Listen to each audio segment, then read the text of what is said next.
Welcome. Thank you for joining us today. My name is Amy Sam. I am the Health Education Project Specialist at the Maxwell Eleanor Blum Patient Family Learning Center at Mass General. My name is Maria. I'm a public health intern with the Blum Center. Today's program is part of our Blum Center Cancer Center series, a special collaboration between the Blum Center and Mass General Cancer Center. Before I get started, I just want to go a few items with you all.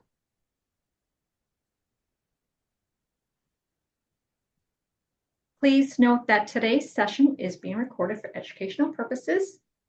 If you're interested in viewing the recording, it'll be made available on the Blum Center website at massgeneral.org/Blum-Center. Please note that you are in listen-only mode.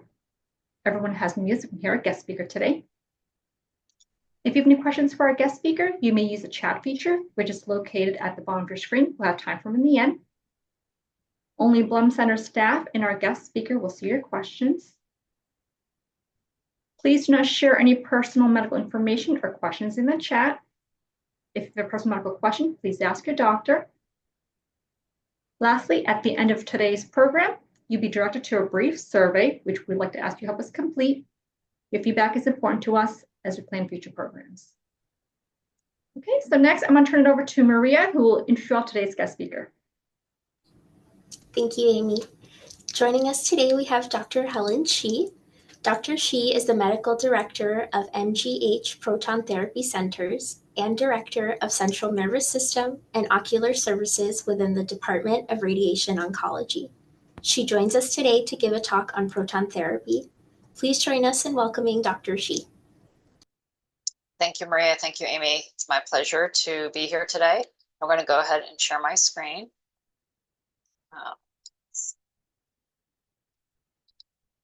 Is that up here okay? All right, so we're going to get started. Today we're going to talk about proton therapy as a novel radiation therapy pioneered significantly by Mass General Hospital. So the agenda will be first, before we can talk about proton therapy, is really understand in context of other radiation therapy. What exactly is radiation therapy? Then why is protons of interest? What is the history of proton therapy at MGH? Where are we today in terms of a proton therapy program at MGH? And what are some of the additional resources we have to offer? So what is radiation therapy and why protons? When we think about radiation therapy, radiation medicine is focused high energy that we harness to kill or to stop tumors from growing. Usually it's cancerous tumors, sometimes it's benign tumors, and sometimes it's even other things that aren't even tumors, but we use it to affect change, usually again, trying to control a cancer or tumor growth. It's high beams of energy that we use to dislodge. This is going to be a little bit of physics for you and a little bit of biology, but basically what the energy is doing is it dislodges outer orbital electrons that are around that are in atoms. This is what we call an ionization, and this high energy electron either goes to create a free radical intermediate, or the high energy electron itself goes on to cause this biologic effect. We think the main biologic effect that it's causing is DNA damage. There are different ways that we harness radiation, but for the most part, most radiation is high energy X-rays that we also interchangeably refer to as photons. Now we think of radiation forms again, most of it is going to be what you see here on the left, electromagnetic radiation. We don't talk about that in the clinic or in person. We just say radiation, but this is what's presumed in that background, that we're talking about photons. Photons are the same thing as X-rays. And this gets confusing because X-rays are what we use for diagnostics, like we get dental X-rays, chest X-rays, but that is using very low, just a little dose of radiation, a little bit of it, to be able to create an image. When we use radiation in radiation therapy for therapeutic purposes, we're using much higher energy and a higher dose focus in an area. So electromagnetic radiation, again, most of radiation that's out there, these are beams of energy. There's no mass, there's no charge. And what you see on the diagram in the lower left here is an energy spectra from high energy. These are partly man-made. Some of them are radioactive substance in nature that goes straight down to low energy. In the middle here, you see visible light. The color bar that we're familiar with. That's the light that we see. So that is low enough energy. It is not harmful to us. One step up from visible energy is ultraviolet, right? So that is like what's in sunlight. And we know that if you stay out in the sun for a long time, that you can get a tan, you can get a sunburn, you can have injury to your tissues. Over years, you can develop things like sunspots, aging lines, and then rarely, but on occasion, you can even develop a skin cancer. So we have that same idea of these high energies, which we call ionization energies. The slide before what I show you were that high energy, creating those high energy electrons that go on to cause biologic injury. We use that. We actually harness that to actually use it to our benefit to control and treat cancers. Now, although most of radiation therapy in medicine is this type of photon-based radiation, there are some times when we use particles here on the right, where we take up the atom and we can deconstruct it. In the middle of the atom, this is bringing back to high school physics, is the nucleus, which is made up of protons and neutrons. And then there's these outer orbital electrons that are just orbiting around the nucleus. We can actually dislodge these electrons, as I mentioned, but we can actually use electrons themselves, purified beams of electrons for radiation treatment. That's pretty easy because these are really tiny. They have a negative charge. What's harder is using anything bigger. So there are protons, which are part of the nucleus, positively charged. And what we do, and I'll show you in a subsequent slide, is harness that for radiation treatment. And that's the challenge. So this is a little bit of physics lessons. When we think about photons, again, that X-ray beam with no mass, no charge, this is what it looks like. This is called a depth dose curve. This is like how the radiation is transferred to us when we're treating a person. So doses on the y-axis here to the 100%. This is depth into tissue. So you imagine a radiation beam that comes in, it strikes that y-axis, which is like your skin, and then it builds up to its 100%, and then it trails off. So that means the highest dose of radiation that's given to a person is a little bit underneath the skin, actually. And so when we think, I treat patients with tumors in the head mostly, or eyes, and so I'm going to use a lot of examples that have to do with the brain and the head. But if you imagine a person's head is about that, 15 centimeters diameter, most of the radiation is going to be just underneath, just on the surface of the brain, and then it trails off and exits out to the other side of your head.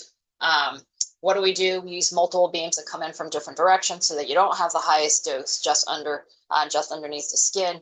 With protons, now again, we're dealing with protons. What we do is we isolate protons from hydrogen. Hydrogen is the simplest element. If you remember the periodic table, there's one electron, there's one proton. We can actually strip electrons and just purify, use magnets to control and purify and accelerate a purified beam of protons. And what this proton beam goes on to create is a depth dose curve, a distribution curve that looks like this. So again, that beam comes in from the left and hits that y-axis like your skin. And then as it enters a person, you see it's a very different profile. It doesn't peak up right underneath the surface of your skin. Rather, it goes, there's still some dose, about a third of the dose, and it goes in at a lower initial dose. And then it actually has this, as the radiation beam is slowing down. Okay, again, this has got mass, this has charge, it's a positively charged particle. As just before this beam will end, it will give off a peak high dose called the Bragg peak, and then the beam stops. There's no dose beyond that.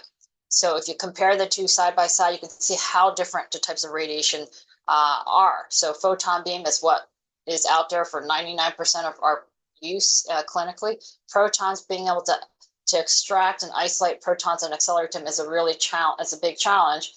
But if you can do it, you create a beam that looks so different. And you can, this is overlaying them here, same type of curve. So your photon curve and a solid dark blue line. And you can actually change the energy with the proton beam, and you can decide how deep you want that peak of radiation to be. You can also spread it out and shape it to your desired target. So the potential of protons is that we can, radiation where we don't want it can only do harm. Kind of like my analogy about like being out in the sun, it's great except for when it causes skin damage, sun damage, right? So we really want to make radiation only go to where we want it to go. With X-rays, photons, you see on this left, I just used an example, of course, in the brain again. This is from colleagues of mine made this great video. You can see you treat the area that you want to treat, but if you're only using a single beam, it goes through and through, and there's a lot of other collateral tissue that's being exposed to that radiation. With protons, the beam stops, And that highest peak, I showed you the Bragg peak, is targeted into your target, into their tumor. And so you can effectively really reduce the amount of excess radiation by a lot. This is oversimplified. In real life, we don't actually create a photon or X-ray beam that looks like what you see on the left. We actually have sophisticated ways of manipulating multiple beams that come from different directions. So you actually never get this dark red dose strip you see here. This is just showing you in principle if you only had one beam. So when can proton radiation be the best? Well, it's treating large regions. There's something that we call treating cranial spinal radiation. This is treating the whole brain and whole spine. It is for certain cancers, which are fatal without the radiation treatment, but oftentimes highly curative with this cranial spinal treatment. But you can imagine if you're treating the entire brain, entire spine, and you have all that extra radiation that's just spread out to the tissues around your head, the chest, the abdomen, that can cause a lot of side effects. Protons can also be helpful when we treat to super high doses, because you can't get that high of a dose in safely without also giving a substantial dose to the tissue surrounding your target. If you're treating near a part of the body that's very sensitive to even like low doses of radiation, protons can be helpful because it does effectively reduce surrounding radiation. And so as an example, you can see here, this is a photon plan. I'm going to show you a lot of these treatment plans. This is what we as the physicians, the medical physicists creating the treatment plans are looking at. This is a person getting cranial spinal treatment, treating the entire brain and the spinal column here with photons or the high energy X-rays. The beams come from the back here. Traditionally, they can come from different directions. But the commonality is the same, is you can treat your target, the brain and spine, just fine, but there's always this low dose radiation that's going to other parts of the body. With protons, if you create a similar plan, you get that same coverage, you get the same cure rate or control rate for treating the area that you want to treat, but you can see the beam stop. So there's no radiation that goes to the mouth, to the throat, to the chest, to the belly. And because by doing that, we actually can reduce a lot of side effects. So the question often is that protons is actually a lot more complicated, it's more expensive. What is the difference? Like at what point is it actually helpful? Because I can show you plants like this, and I can show you that protons clearly can concentrate the dose better to a target that you see here in the head versus photons. I can get that same dose there, but there's all this collateral low dose spread. At what point do we say that's better and it's worth us doing that? Given the higher costs and complexity of protons. And that remains a challenge today. This is a complex slide that I'll walk you through, but we have developed lots of photon techniques. Even though there's protons out there and there's going on with it at MGH and around the world globally increasingly. In fact, photon techniques are overall a lot cheaper, a lot more easy and facile to manipulate and develop. And these are examples. These are a single patient with a target and part of the brain again. And these are looking at different images. These are images cutting through the head horizontally. And this is like coronals as if coming in from above and down, and like the person's looking out at you. And this is from the side, is a little bit more intuitive. You can see the eye here on the right. And with these three different kinds of advanced photon techniques, we can cover our target just fine in the orange, as you see here, but just this green-blue color wash of low-dose radiation, which actually in most adults, it doesn't matter. Actually, the super low-dose radiation we can tolerate just fine. But in kids or younger adults, this can be more impactful. But with protons, remember that beam stops. You can have the beams come in from the side here, and if it literally stops there, wouldn't that be better than having all this collateral excess radiation to the brain in this case, or to other parts of the body? Use the same analogy. So what we are doing in medicine is trying to figure out, well, we don't have enough protons to go around for everybody. The technology is complicated and expensive. So what do? We find metrics in terms of saying like, well, when we create plans like this, how much dose is too much dose? We set certain parameters of like how much the units here are gray or just radiation dose. It's just a principle that's more important here. Is like how much will we allow the brain to accept of a certain dose, the retina, which is the eye, to help protect vision, or things like the pituitary gland, and my argument would be like, you know what, all these structures, these are all risk levels, but they're all really important, right? So we don't have our full cognitive function or vision or hormonal function, which is what the pituitary gland does. Is it worth investing in protons to decrease this risk, oftentimes to zero. You can see with this proton plan, there is no dose whatsoever going to the front of the head. And it's sparing things like the pituitary, which is going to be in the middle of the head here, which is a risk with all these other treatment plans. So these are ongoing debates that we have right now. Protons always has less scatter radiation to the rest of the body. And really the question is like, how much of a difference does this need to be for us to continue to invest in it? To a greater extent. When we look at proton facilities, there's 48 operating centers around the US right now. Close to 100,000 patients have received proton therapy. When we look globally, internationally, this is the blue here, or patients treated with protons, almost 300,000 patients over the last almost 2 decades have received protons. Another particle, which I'm not talking about today, is carbon ions. You can see here is also increasing, and that's another particle technology that is of building interest. So focusing a bit of a time on MGH's sister. What does MGH have to do with protons? MGH has to do everything with protons. Certainly it would have developed without us, but we were just an integral part of it. So the history of protons at MGH has to do with Harvard undergrad, of Harvard University. They had a cyclotron back in early 1900s that was used by particle physicists just for research. They weren't even thinking about medicine. They were just doing pure research of understanding protons and particles. And then World War II happened and the US government said, you know what, we're going to use your cyclotron. And they sent it to Los Alamos. At the time, the physicists, the scientists didn't really know what was going to end up happening, but it ended up being an integral part of developing the atomic bomb. And that was really humbling and upsetting to many of these scientists that were here for just to learn knowledge, not to create harm. Post-World War II, after the war ended, the agreement was the government would give a new cyclotron back to Harvard, which they did, and the particle physicists were able to resume the research. But back then, Dr. Robert Wilson in 1946, he was one of the physicists there who was instrumental in making sure this new facility would be returned or delivered to Harvard, said, hey, why don't we use this to treat people? Because of those beam profiles I showed you in the beginning, it looks so favorable to be able to concentrate the radiation in our target and reduce the amount of excess radiation everywhere else where we don't want it.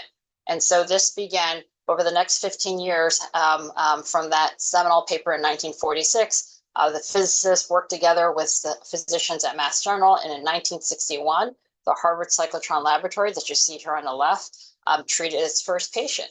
And this would be the first of what has now been 3 proton facilities at MGH's proton program.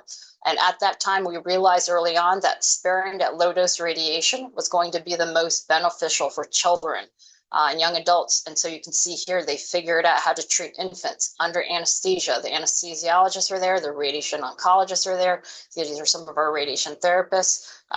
The technology is crude compared to what we have today, but they still successfully treated over now 9,000 patients over a span of 40 years.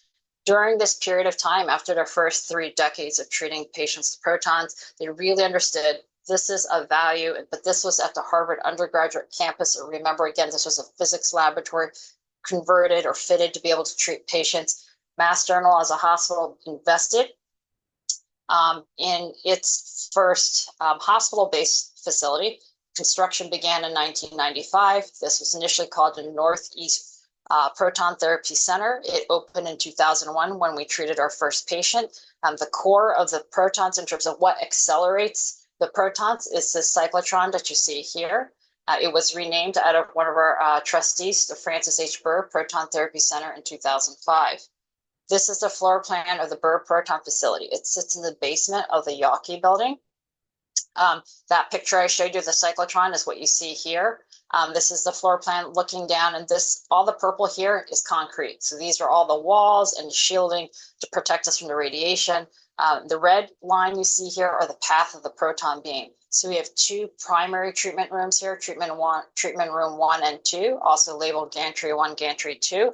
And these little boxes that you see, or the little rectangles in blue and orange, are different kinds of magnets that focus and steer the radiation. So it's only in one room at a time that we can treat a person in gantry 1, and then we can modify it so it's appropriate to then switch over to the next room. This treatment's only a few seconds at a time. So a person is being set up. The staff are helping a patient set up in one room while treatment's going on in the next room.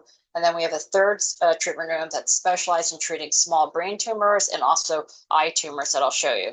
This is the image of what the gantry looks like actually when you walk in a gantry room. This is what I showed you before was a floor plan from above. It's a very large room. The patient lies on this black platform that we call a table. It moves in many different directions, 6-degree motions, up, down, left, right. It swivels and it tilts left, right, and it tips head to toe as well. And it's only very subtle movements that we do in those turns just to get you set up in the spot on perfect position to how we originally create a treatment plan. The radiation comes out of this nozzle that you see here on the right to it, and this rotates around the patient entirety. And this table of the patient lying on also, again, moves around. So this first facility at the hospital base, the Burr Proton Center, IBA is our vendor. It is a cyclotron that has 2 gantry rooms, the fixed beam I mentioned. We treat about 30 to 40 patients per day between these 2 rooms, and then we have that separate facility for the eye tumor patients. And here you can see these are the imaging panels when they come out to take pictures to make sure people are lined up correctly. Here you can see one of our therapists and a patient set up in treatment. These are additional images from the Burr Proton Center. The nice thing about protons, again, because that radiation beam stops, you can see this patient is being treated from a beam from above. It stops in his head, and that's it. We don't do a beam setup like this with photons because the radiation beam would pass into your body because it doesn't stop. So using protons also gives us more versatility in beam angles than if we were using photons. And this is the same position. You can see this is the same patient being set up, treated this way, and then his body is turned to the side and the beam's now treating him from the side. These are, again, additional images. This was actually Halloween last year, so I thought it was some fun photos. We play music to whatever the patients like. For the kids, we even play little clips of videos because you can be in there for 20, 30 minutes a day. So they'll watch a little video that's up on the wall. We can change the colors, we can change the music, and Halloween 2 years ago, we were also dressed up as butterflies. We do a lot of research as well, and this is one of our physicists who is doing research where he's actually monitoring the treatment up close with a patient. Maintenance is a big part of what we do. We actually manage our own system, and so every so often we have to open it, clean it, or fix it as needed. And you can see some of our engineers doing just that. So moving along with the history of protons, we've been so successful as a Burr Proton facility that the hospital made another investment. And in 2020, in the middle of COVID, we opened our 3rd proton therapy program, the Gordon Brown Proton Therapy Center. This is in the basement of the Lunder building. And you can see it's a much smaller unit. It's a single room treatment unit. But it has some more advanced technologies in terms of a CAT scanner built into it. That's a cone beam CT. That's what this circle is. Gives us 3-dimensional imaging of a patient because it runs up and down that platform. Again, same thing. Our vendor here is Proton, single room cyclotron accelerator.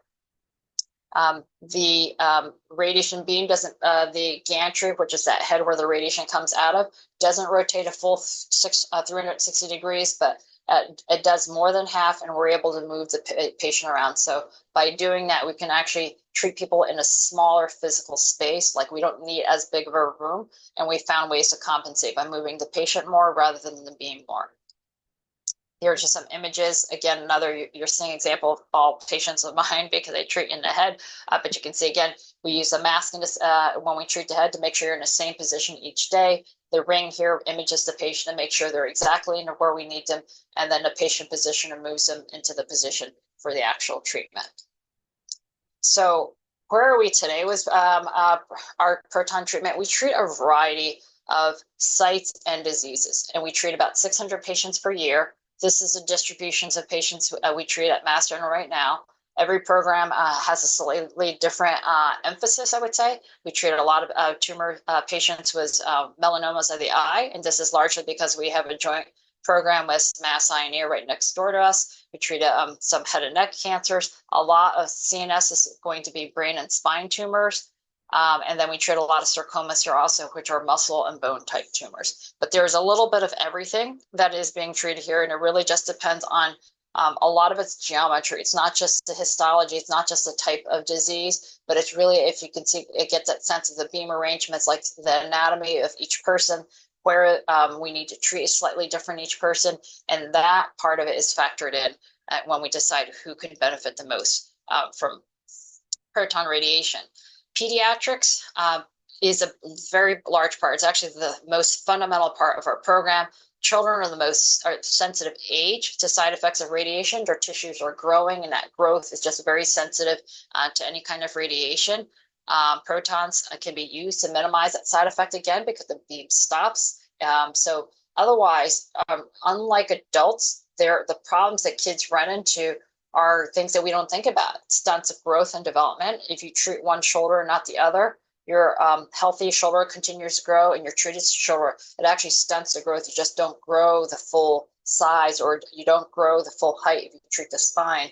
And there's also what we call a secondary tumor risk. You can run into cancers, a secondary cancer or benign tumor that is from the exposure to the radiation. So the radiation itself can be dangerous if it's not harnessed correctly.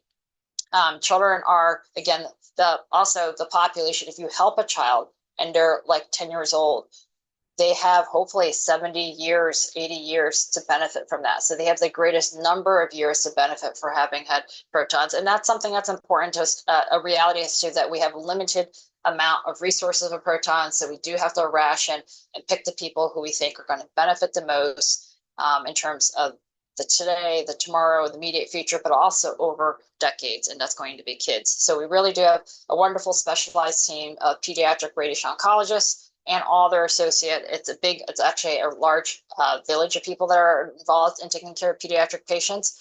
And many of these are rare and complex tumors. And it's not just kids, but I would say young adults, adolescents, and other young adults have very similar benefits. I alluded to before, we have an ocular program. That's what you can see here. So that third treatment room, this was developed in the 1960s into 70s. A lot of it has not been changed. We've brought over that same, you can see the brass and metal here with the patient being set up. We've treated almost 6,000 patients since 1975. We fit in this little path of the beam, something that looks like this. It's called an aperture. It just shapes the radiation beam because otherwise it comes out as a full circle. We have specialized software to do the radiation treatment plan. This is modeling the eye, and this is the radiation beam treating the tumor just under the eye. And this is actually the chair, the setup. It's a fusion of what was created back 50 years ago and slightly modernized to today as well. I just want to run through a few of the disease sites, of the tumor sites where we actually apply proton therapy and where has it actually been beneficial. Some of it, it's obvious. Some of it's still a question mark. One of them is, of course, are going to be brain tumor patients. Here's an example. This, again, a patient of mine who received proton therapy, but if they were not able to get protons, this would have been what they would have gotten with photons. They would have gotten the same high dose radiation to the tumor area that you needed treated, but the trade-off is they would have gotten this extra low dose radiation to the surrounding brain. And the question is, does this make a difference? We need to do studies to better define this. One of the studies that we are doing, this is a patient this is a study that's also from MGH, 60 patient study of young adults who have what we call lower grade gliomas. These are brain tumors that are from the brain. They can be treated, and survivorship can be increased by many years, a decade, sometimes 2 decades or more. And then one of the things we ask, of course, is, well, isn't radiation bad for the brain? Doesn't that affect your cognition and quality of life? We surveyed a number of things, and this is just a representative. One of the things that we looked at is we asked patients from their perspective, how is their quality of life? And we can see that the light blue here versus a solid blue below, these are the people who report that their quality of life is preserved versus those who feel like it's gone down over, and this is the first 3 years after radiation treatment. And of course, the things that could affect their quality of life include not only the other elements in their treatment, such as surgery, chemotherapy, and other medical therapies, but seizure medications also, the tumor itself. So it's great to see that by and large, at least in its first few years, for having had radiation and everything else, they haven't had a decline in their overall quality of life. When we also look at things, that's a short-term consideration. One of the long-term considerations that I mentioned is the risk of getting a secondary tumor. So it's already a huge hurdle burden to have to deal with the diagnosis of a first tumor. But what could be worse than subsequently a few years later, 10 years, 20 years later, than getting a second tumor, particularly if it's associated with the treatment of the first tumor. So that's something we're very mindful of also, is reducing side effects and risk long-term.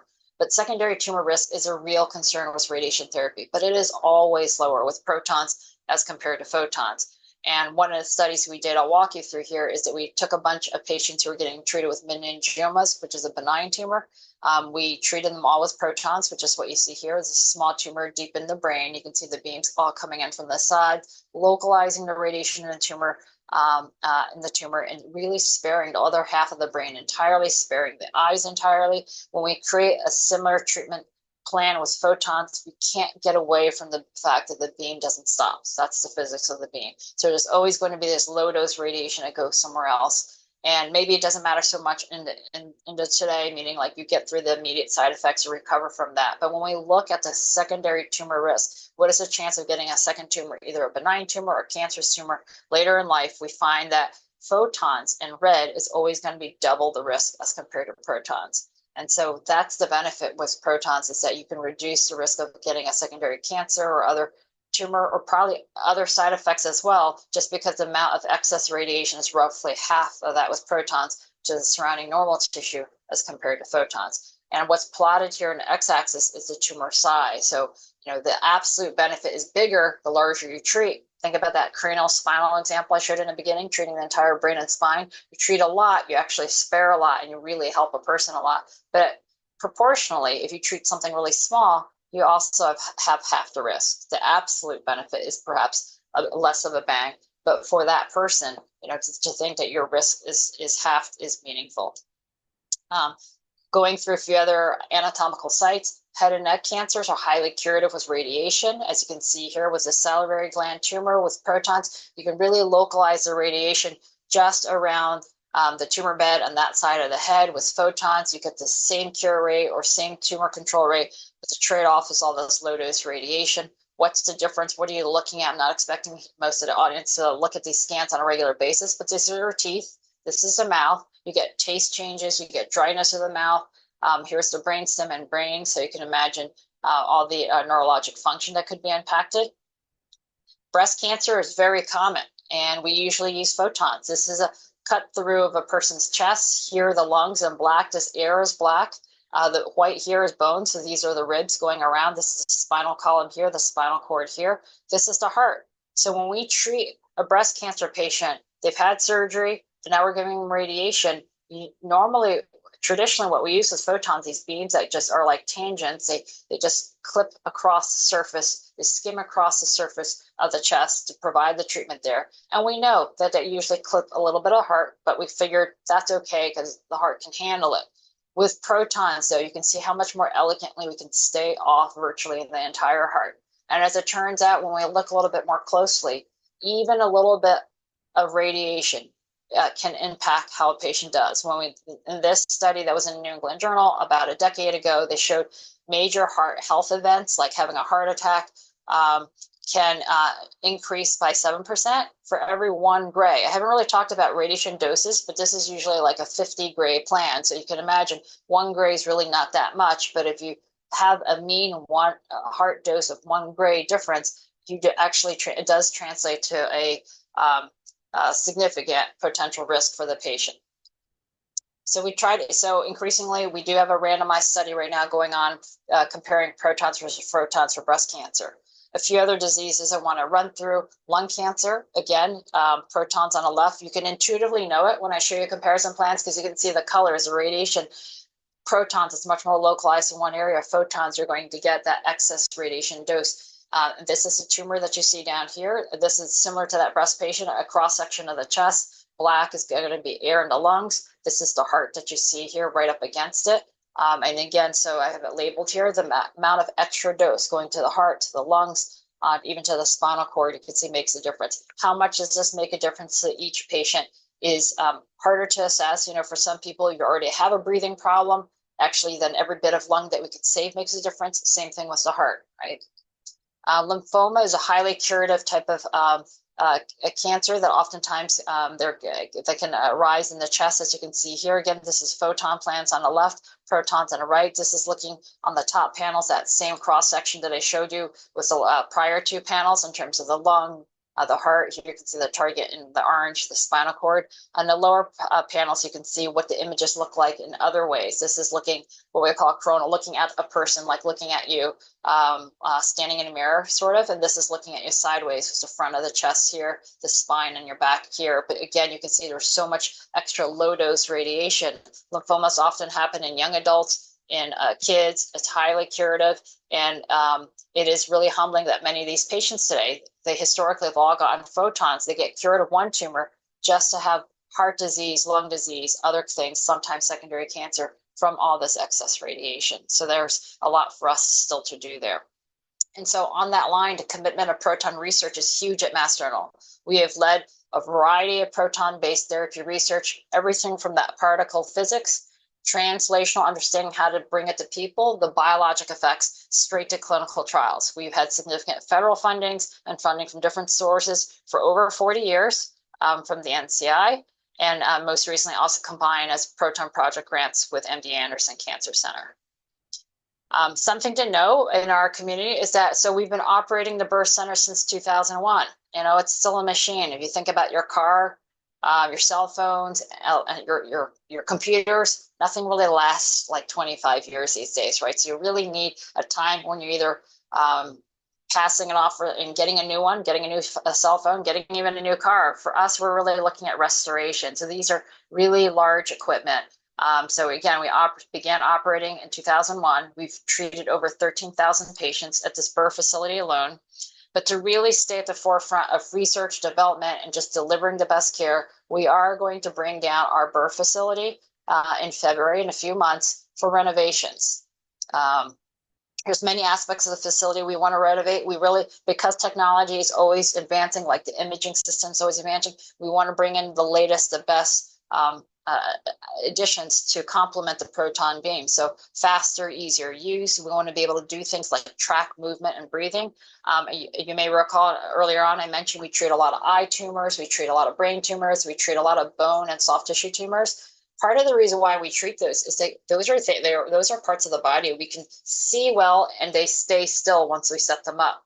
What we don't do as well, because of the technology that we had back in 2001 when this machine started, is track things that move. To treat a lung tumor, to treat a breast tumor, well, you're breathing during that time because you're in a treatment room for 20, 30 minutes, your heart's beating, your gut's digesting, right? So we need to be able to track things that move either intentionally or unintentionally so that we can stay spot on for radiation treatment. And then we always want to be mindful of the patient's experience. We want it to be fast and as comfortable and patient-friendly as possible. So there'll be a bit of those elements added in with the next version of the birth facility. The other things that we want to keep in mind, again, other programs who are also looking as their machine ages, they just build a new machine. Just like you could just go get a new cell phone, you trade in, you get a new car. But for us, environmental sustainability is also really important. We want to be able to reuse the existing clinical space, first of all, because space is a high commodity in Boston anywhere, particularly at the Mass General main campus. It's really nice to be able to use space centrally where all the other resources in the hospital are right here. You know, you're just like a walk down the hall or elevator ride away. You don't have to drive somewhere or commute somewhere else to get comprehensive care for patients. We can reuse a lot of the significant materials of machinery. A lot of those big metal parts, they're not changing. They're really sturdy and robust. We can continue to use them, but we can continue to use the building itself that is in. And then the reduced carbon emission. If we had decided to build completely new, then they would have to fabricate and make it. There's a lot of new construction in terms of parts, shipping materials. Our main vendor is from Belgium, so who knows where stuff would be made, not necessarily in the US, probably not. There's just a lot more involved. And so I think our investment in restoration is great for many reasons. And then last, I just want to touch on some additional resources that we hear. The MGH care team is very complex. I just really focused a lot on the physics and what we're treating at the endpoint, and the radiation oncologists like myself are obviously involved, but we don't do anything alone. This is the complete opposite of the primary care doc with a black bag who would go make home visits. We need a whole army to help us. We treat cancer in a very multidisciplinary way. We need our medical oncologists, our surgeons. We talk oftentimes in advance in terms of what's the best surgical approach, how do we integrate radiation. There's chemotherapies, there's immunotherapies, there's targeted therapies. It's a really complex mix of great opportunity, but we optimize each treatment by discussing and thinking about it as a unit together. On the patient front, who's actually taking care of the patients? The docs are there, but of course the advanced practice providers, nurse practitioners, physician assistants are instrumental really in really delivering the care, really bridging everything. Specifically within our Proton program, we have a Proton Access Manager who helps to welcome patients, connect them with the appropriate physicians, help them direct like where they need to go to get the information they need to see if they even should be, or are they a good candidate for protons. It's just really trying to help each patient on their journey. Nurses are of course invaluable in the day-to-day. Radiation therapists, these are the staff members you see here on the bottom right. They're the ones who actually deliver the radiation. And I oftentimes make the analogy, they're the pharmacists of radiation, right? So unlike a pharmacist who delivers medication, these are skilled parts of our workforce who really understand radiation. They understand a little bit of medicine. They understand a lot about the radiation therapy and a bit of the physics. So they are very much the glue of what you see here. What is behind the scenes, I'm really only showing you the patient-facing team members here, but there is a whole army of medical physicists and engineers also who are not seen the patient-facing that are instrumental in making this all happen as well. Social workers, health is an issue, nutrition is an issue, so we have dietitians who are here to help as well, and particularly for the pediatric population, child life specialists. For kids, we actually have a lot more than just a child life specialist. I've listed in here. We have a variety of programs that we developed specific for radiation therapy, and most of our patients are treated with proton therapy. The masks that I showed you before in adults, well, with kids, we do a little bit more fun stuff. We'll do mask painting. They're oftentimes out of school, so we do partner with programs like Learn Well Academic Support. We do a lot of themes. So we just had Halloween where the staff all dress up, and the kids oftentimes too, based on a lot of donations from patients' families and other philanthropic sources. We have a lot of toys. And so we do weekly Toy Fridays. You make it to the end of the week, you pick a toy. We even have toys cabinets for siblings, because oftentimes kids come from out of town and it's their whole family. It really is a whole family affair. These are just listing some of the types of common pediatric tumors that we do treat with protons. Anesthesia is part of it. You think about like, gosh, I know a kid who could maybe use protons, but how would they stay still for a half hour? Well, depending on their age, we will assess each child to determine based on their age, their development, what their experience has been so far. Sometimes kids have been through so many scans, they just kind of like know the routine and they know how to hold still, how long their treatment will take, how complex it is, what are the different devices we need to do to get their treatment through, and what their family wishes are too. We'll work with them, and if they need it, we will provide daily anesthesia for patients. There's a lot of other integrative therapies and supportive care, including, I would say, even the Blum Center in terms of like education. So we're always looking to enhance our care, and you can see a variety of things on the specific patient fronts in the box on the right, from acupuncture, massage therapy, music therapy, particularly for the kids, a variety of other arts and wellness therapies there, right down to actually peer mentoring. So kids who have gone through the treatment volunteer to come back and help other kids. And we have this on adult side too, but I think it's really special when kids come back to help other kids to learn about radiation therapy, how to stay still for radiation therapy, and to continue to support each other as a community. How to connect with us if you're interested in, and you think you might know someone who could benefit from proton therapy, you can always reach out to me. You can probably just Google us and find our proton therapy program. We do have a Proton Access Manager, Lisa. Her information is listed here as well. And in terms of beyond Mass General, you want to learn more about proton therapy, I would guide you to the National Association for Proton Therapy, the NAPT. As you can see here, is a nonprofit organization that's really centered for everybody. It's not just for physicians, it's not just about research and the treatments, but it's really for patients, providers, for all other stakeholders, including like insurance payers. We're trying to understand this new technology and when they should be incorporating it, policymakers for the same reason. and pretty much any other stakeholders who would have interest in learning about protons or being connected. So in closing thoughts, proton therapy is a specialized form of radiation that can reduce treatment side effects and improve patient quality of life. The story of MGH is one of rich history and commitment to proton therapy. Protons is increasingly accessible, but it's still a scarce resource because of its cost and complexity. There's a lot of ongoing research. We have not refined it to its best form yet. We've made large strides in the last 40 years, but we have much more to go. We do have planned renovations with the main MGH Burr Proton facility that will go on to support long-term advancements and continued leadership in our program. And we will have, while this is being renovated over the next 2 years, we will continue to have the more limited resource of the Gordon Brown, our third facility, will remain operational. And with that, I thank you for your time.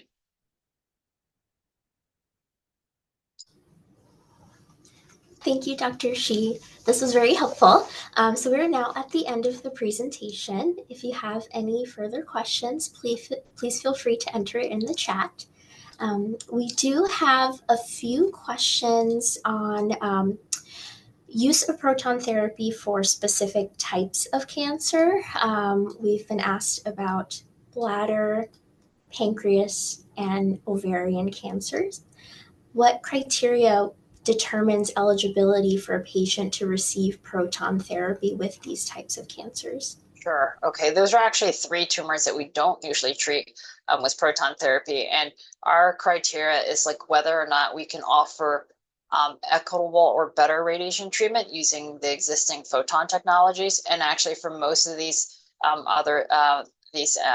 what you mentioned, bladder, pancreas, ovarian, I should say, I'll start with bladder and pancreas. We do use radiation therapy often, but we have not shown a superiority with protons as compared to photons. Some of that has to do with things like the bladder moves, and the other tissues around these organs also moves, and the ability to sometimes target some areas of the body is actually better with photons. I didn't really focus on all the pros and cons on both sides, but if it's not actually clearly better, then we'll rely on photons generally because photons is actually a faster treatment process. That's also part of the patient-friendly care. Ovarian cancer, we don't usually use protons in general. I think we rely a little bit more on medical therapies to treat just because of the diffuseness of the disease, and all parts of the body are still sensitive to radiation, so we don't really want it to expose more of our bodies to radiation than we absolutely need to. So protons tends to be, or any radiation tends to be better for things that you can localize to limited areas. Thank you. We do have a question on insurance coverage. Does insurance cover any portions of the therapy? If not, what are some of the options for managing the cost of care? Cost of care is a huge concern, regardless whether it's protons or something else. But yes, actually, insurers often will continue to revise and increase what they're willing to pay for, and it's usually all or nothing. So even though it's very costly, if an insurer feels like an indication, for example, most of pediatrics is appropriate for proton therapy, they literally will cover the entirety of the cost, and so that's extremely helpful. I mean, covering half the cost is great to some extent, but the reality is the other half of cost is still a lot. So we really do look for full coverage when we can. Thank you. Our next question is regarding location of the therapy centers. Are proton therapy centers only located on the Mass General main campus in Boston, or are there any other locations within the Mass General Brigham system? Sure. Right now, it's only so the Harvard Cyclotron Laboratory was closed back in 2002. So the only other MGH programs, the Burr program and the Gordon Brown program, are both at the main campus. As of for now, at least, we don't have any community or network sites. Thank you. I do have an audience member asking about what the treatment appointments are like and what the typical number of sessions needed are. Great question. So it's similar to photons, and if you know much about photon radiation, it really depends on what we're treating. The number of treatments can vary anywhere between like 1 treatment to about like 40 treatments. I would say most people are more in the 20 to 30 treatments, where each day is relatively similar. It's like a teaspoon until the cup is full. And the idea is just giving a little bit of radiation each day is impactful on the tumor, but safe enough for the body to be able to absorb and repair any injury from that. And that's why you get a little bit of fatigue over time with this treatment. During most of the time in a treatment session, which is, I would say, on average between 30 to 45 minutes, maybe. Some things are shorter, some things are a little bit longer. It's really bringing the patient in each day. We always check, even though we know the person, it's just for safety reasons. So we always ask the patient identifiers, because you never know when a staff changes. You know, someone else is coming in, it's unfamiliar with the patient.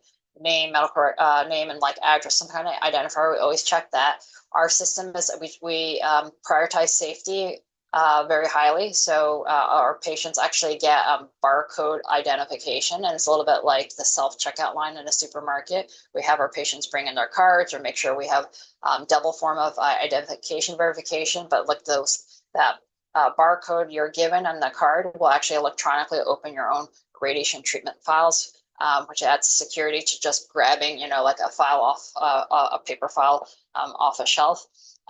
We actually will ask patients what their favorite music is. Do they want a warm blanket? It's about as pleasant of experience for coming in for a treatment. There's no pain involved in 99%, I think, of the radiation treatments that we do. And then it's really positioning the patient, getting them in that same position each day for radiation treatment, because the radiation plan is designed with a person in a specific position. And then making sure they're comfortable. We put cushions under the knees, again, the warm blanket. So we try to do things because we know they're in this position for 15, 20, half hour or longer, to make sure it's something that's comfortable. They're not going to feel like they have an ache, a pain, they need to move.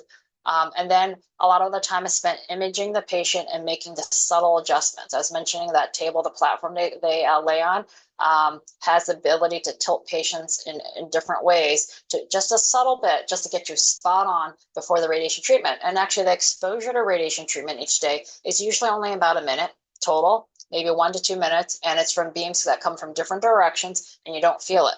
And then afterwards, it's just us getting people out of their position and off the table. So most of the time is set up, whether it's literally with the patient in a room or imaging and making subtle adjustments. Thank you. I do have a question on what is the range of time from a patient inquiring about treatment to actually being selected and receiving the proton therapy?